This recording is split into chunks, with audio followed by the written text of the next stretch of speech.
This isn't really a revision video. You can do that for yourself, and hopefully you've looked at my character video that I've done already, which will help you with character revision. But there's also the GCSE Bite Size website, which is really good for inspector calls. You should have your revision guide and be reading through that. And remember, there is no substitute for reading through the play again. Make sure you do that. But once you've done those things and you have a really good understanding of the characters and the main themes, then you do need to think about how you're going to tackle an exam question. And that's what this video is all about, how to write an A grade English literature answer in the exam. Of course, it's important you know what to expect. So in the next few slides, I'm going to share some past questions with you from the last few years. You'll soon see that there are always two questions to choose from, a character question and a theme question.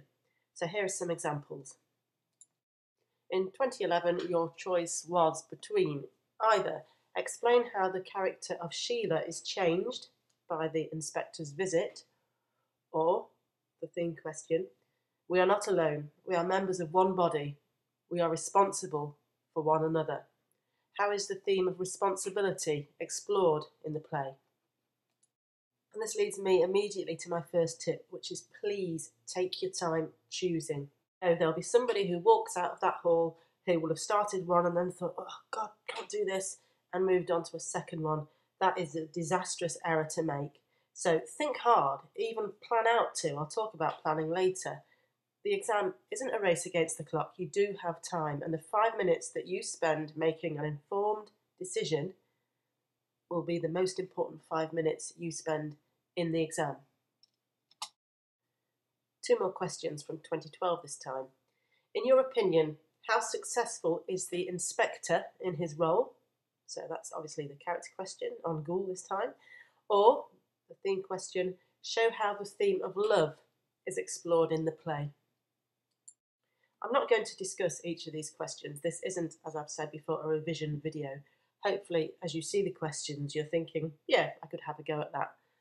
My tip now is to prove to yourself that you could indeed have a go at all of these questions by writing a plan for each one. So at the end of the video, go back, make a note of these questions and do a plan for each one. You won't have time to write a whole essay, but you will have time to do a 10-minute plan of attack, and that will give you so much confidence. So here are two more for you to have a go at planning later. These are from 2012. Either, in what ways are the characters of Sheila and Eric Burling important in the play? So in that character question, there are two to write about. Or, how does Priestley explore social classes in the play? The theme question. Like all of the theme questions, though, it will require you to write about characters, because clearly it's through his portrayal of characters that Priestley is making a comment about social class in this play. Again, do go back to the character video for more on that idea. From 2013, an important person in the play does not appear. How does the writer use Eva Smith / Daisy Renton in the course of the play? Or how does Priestley show the difference in attitudes between the older and younger generations in the course of the play? So there you've got a question about Eva, who doesn't appear but who is at the centre of everything, a sort of catalyst, exposes the sins of the other characters. And you've got a question, again, which is really about character, isn't it? You're comparing the older with the younger Burlings. Who learns and who doesn't learn in this play? And finally, because I'm confident you'll be getting a feel for these questions now, we have from June 2013 either how does Priestley present the character of Ghoul in the play, or we do not live alone, we are members of one body. How does the play highlight the theme of responsibility? That's a theme you cannot get away from, isn't it, if you study this play. So there are some questions that have come up in the past, which I think you should write plans for if you want to prepare really thoroughly. You'll see that the responsibility ones come up twice, that being a central idea in this play, so particularly important to think about that. But here's one I've invented. It's in the style of an Edexcel iGCSE question, but it hasn't come up. So we're going to look at that one because injustice is obviously also a massive theme in this play. And what I'm going to do is take you through the stages that you should go through in the exam. So we'll start with a plan, and then we'll look at how to craft each paragraph. Okay, so I've put myself in your shoes completely here, no revision guide or anything, no text in front of me, and I've thought hard about this question: how does Priestley explore injustice in the play? And I know that I have to have a plan before I start writing, or else I'm going to be all over the place. And what I need is a paragraph plan with a different angle on the question in each paragraph. So I don't want overlaps. I don't want to be repeating myself, because I know that I'll drive the examiner mad doing that and lose lots of marks. I need in each paragraph a clear focus, a different angle on the question. So that's what planning is: finding a different angle on the question and listing those before you start writing. So in terms of inequality, here's my plan. Yours might be different. So long as you can back up what you're saying and we keep coming back to this idea of injustice in each paragraph, you're fine. I'd say you need at least 5 ideas for a paragraph, at least 5 components to your plan. Just to recap, the first tip was to choose your question very carefully. The second tip was to spend a good bit of time creating a plan, different angles on the question, to give you a secure platform to work from. And now we get into actually how to write the essay itself. So you're writing the first sentence of your response.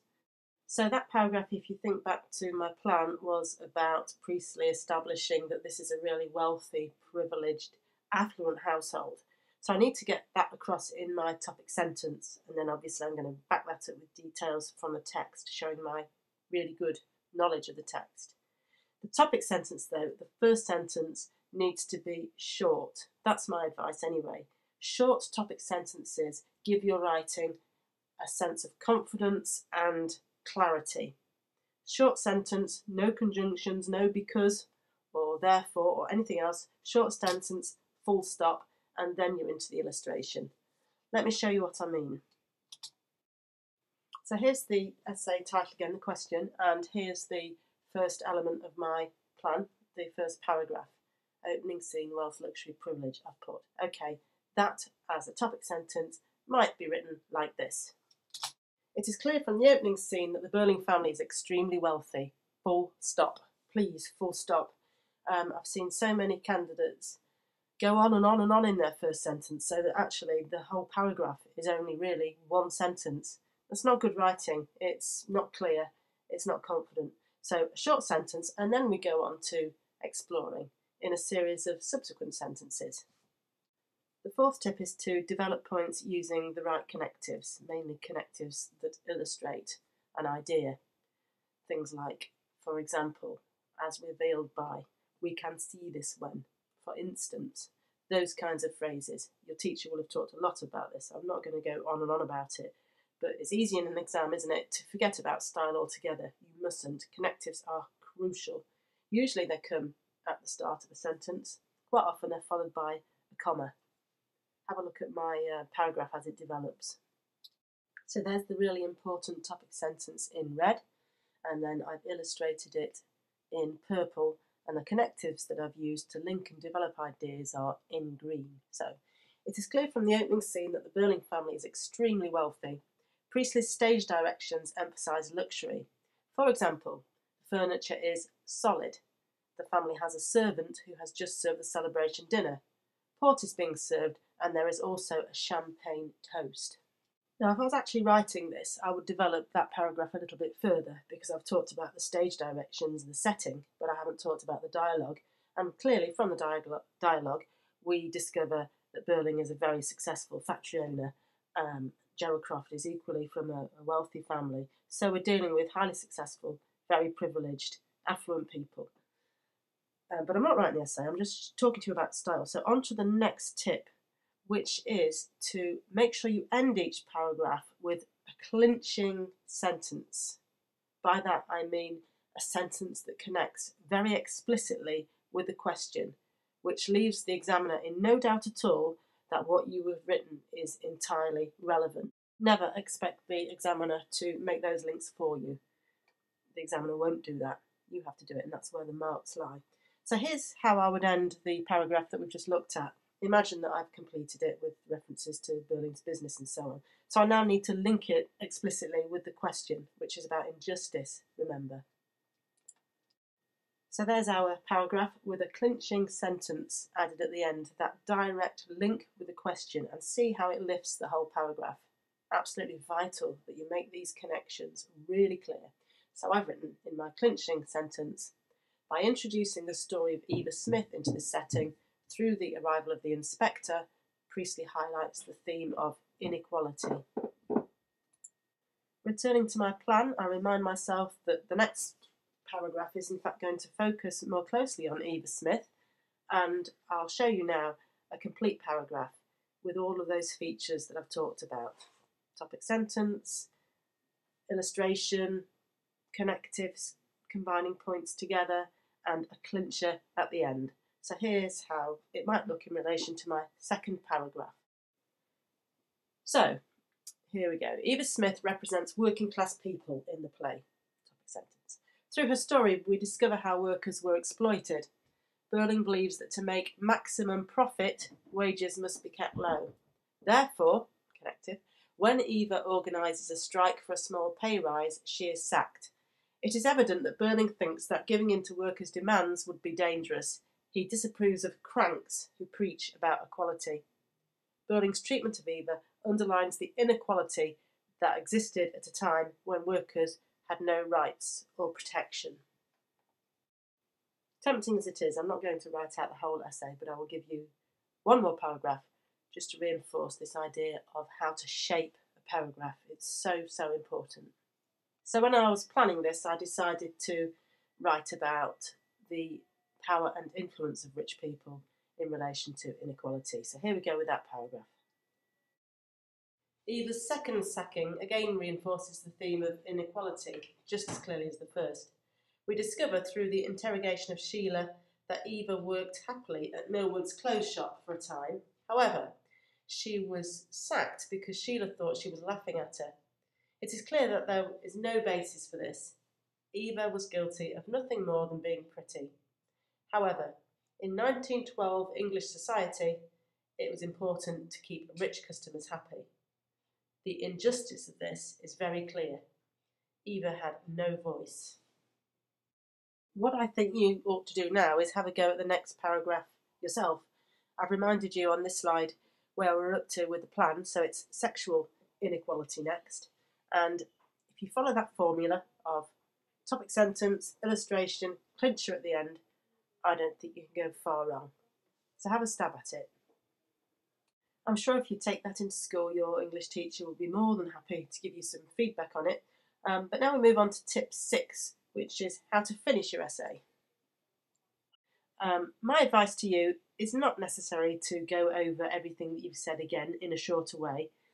For an A grade, we need to see evidence of you really evaluating an argument. So what I'd like you to do in your summary is pick out what you think is the key idea. You've discussed several in this paragraph by paragraph essay, but what do you think is the crucial thing to say about inequality, and return to that in your short summary. So here's my effort. To conclude, An in Spectacles is a deeply political play written to challenge an audience to think about social injustice and the plight of the poor. Gould's speeches are full of rage, especially towards the end of the play, when he knows that some minds remain closed against him. Priestley wants his audience to reflect on the way inequality wastes the lives of good people, society's Eva Smiths, and to hold those in power to account. Otherwise, there will be fire and blood and anguish. Notice there I did finish with a quotation from the play, a very short one, and that is in fact tip 7. It's not essential this, but if a quotation occurs to you as being particularly relevant, particularly powerful, it really is a very classy way of drawing a line under your essay. Definitely a grade A type thing to do. Now, you've been taught about P from year 7, so I'm not going to labour this point about evidence, except to say that you must have it. If you can't back a point up with evidence from the text, then don't make the point. It's not a good one. And don't go for too long without using evidence either. 2 or 3 sentences maybe, then we need a reference. Just a word or two about types of reference. A feature of A grade writing is the single word quotation embedded into your sentence. I didn't draw your attention to them, but if you go back through my paragraphs, you'll see several of these. Single words show that I know the play really well and that I'm very much engaged with the text. I know what I'm talking about. These are Priestley's words. You don't have to quote directly, you can paraphrase what character said. In this case, we have, Gould argues that there are thousands of others, just like Eva. So I'm not quoting him word for word, therefore no quotation marks. What I am doing is showing that I know he said this though. I'm putting his words into my own. Examiner likes that just as much. Shows you understand the quote actually, doesn't it, if you can reword it slightly. But you need to use the word that. Gould argues that to show that you are now paraphrasing. You're not attempting to quote. So do both. You can also refer to events. So, for example, I talked about Eva's sacking from Millwards, and that was my evidence that the poor are treated in an unfair way. I also mentioned Priestley's stage directions, the play's setting, and that's image of opulence and wealth created at the start of the play. So this wasn't a character talking either. So there are a range of ways to use evidence, and try and use the whole range. Single word quotes, paraphrases, and references to things that happen. All these can back up your points. My final tip, and I don't think I've illustrated this actually yet in any of my paragraphs, but for an A grade essay, you need at some point to show that you can look at a matter, a quotation perhaps, in 2 different ways. So you could argue on the one hand A, but on the other hand B. That is the sign of it. Well, it's in the mark scheme actually for grade A writing. So I'll give you an example on the next slide about how you might do that. And just in the exam, try to at some stage. It's not easy with this play actually because it's not that ambivalent. Priestley wants to make his point very, very clear. But here's an example. Gerald goes for a walk after Gould has finished interviewing him. This action can be interpreted in 2 ways. It could suggest that he is unwilling to hear any more difficult truths. He wants to bury his head in the sand rather than know more about Eva's plight. This makes him look weak compared with his fiancée. Alternatively, it could be that he is so deeply moved that he needs to pull himself together alone. Here's a last slide then to remind you of all 9 tips.